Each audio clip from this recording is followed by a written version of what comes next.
Can you enjoy? Can you visit and enjoy Korea despite not knowing how to understand and speak their language? Annyeong everyone! I am Dave and I am a part of the K-Influencer program. So for this video, I will share with you the Korea that I experienced in terms of the language and the communication in the country.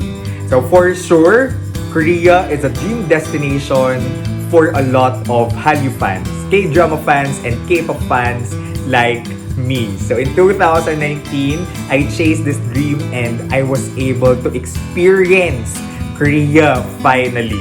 So I visited the country even though I'm not able to speak or understand the language. So now the question is, can you enjoy? Can you visit and enjoy Korea despite not knowing how to understand and speak their language? Well, the quick and straightforward answer to that question would be yes, of course. Definitely, I enjoyed Korea big time, even though I wasn't able to understand or speak Korean. And language shouldn't stop you from visiting your dream destination. Yes, English is not widely spoken in Korea. Again, this shouldn't stop you from visiting Korea. And for your information, in my experience, the times when you have to really communicate with the locals is when you are, a customer in a restaurant or shop, or when you are asking for directions, or when you are lost. And you know what, guys? The thing that would connect foreigners and Koreans is the kindness and the willingness to help actually of the Korean people. Like there were times when I was lost, I was looking for directions, but there were locals, even though they aren't able to speak English or understand English that well, they will really try their best to help you find your way. And this is one thing that I really appreciate about the country, the people. But also, I recognize the fact that it is the responsibility of the tourist to adjust. The responsibility of, adjusting lies within us tourists. So aside from the friendly and helpful locals, what are the things that help me survive and enjoy Korea? Number one, the Wi-Fi, the phone, and the applications. Alright? These three would be your best friend in Korea. There are times when you have to research for places from one point to another, which mode of transportation should you ride, these things. It is also important that you have navigation applications in your phone. Like Romeo to Rio, which will help you find out which mode of transportation you should ride from one point to another. How far is a certain destination from another destination? And of course, the online maps like Google Maps and Naver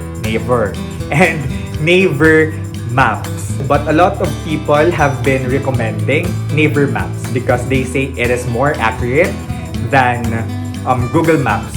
And of course, it is made and developed by Koreans. Aside from navigation apps, it is also important that you have translation apps on your phone, such as Google Translate or Papago, which is also under Naver. But they say Papago is more accurate because again, it is made by Koreans. Number two, when you are having a hard time communicating with others, you can just use, your body language or hand gestures. For example, when you are buying something in a shop or restaurant, you can just point out the item or the food that you want to buy. And if you are lost and you have an image of the place on your phone or the directions on your phone, you can just show the directions or the image on your phone to the Korean locals. And guys, it is really effective. Number 3, learn their language. Okay, currently I'm learning Hangul. So now I already know how to read Hangul, which I think will be helpful once I'm back in Korea. But in Seoul, actually, there are already a lot of signs or name of places that are in English, which I feel made for tourists. But, again, visiting Korea, it would be helpful when you know the language. Even just the basic phrases or words such as mul, which means water. You can use mul, this term, when you're in a restaurant and you're asking for water. The term odieyo, which means where, when you are asking for directions. And of course, the very basic kamsahamnida, kamsamnida, when you have to thank, a Korean local. You have to show them that you are polite and grateful, and I feel they can appreciate that. Make sure when you visit Korea, you have your Wi-Fi, your phone, the applications, and by now, while we're at home and while we are not allowed to travel outside the country, let's first try to learn something new like the Korean language. But again, even though you don't know how to speak or understand the language or read Hangul, Korea can still be an enjoyable country to visit. I definitely enjoyed my stay in Korea despite not knowing how to speak or understand the language. And of course, again, Koreans are friendly.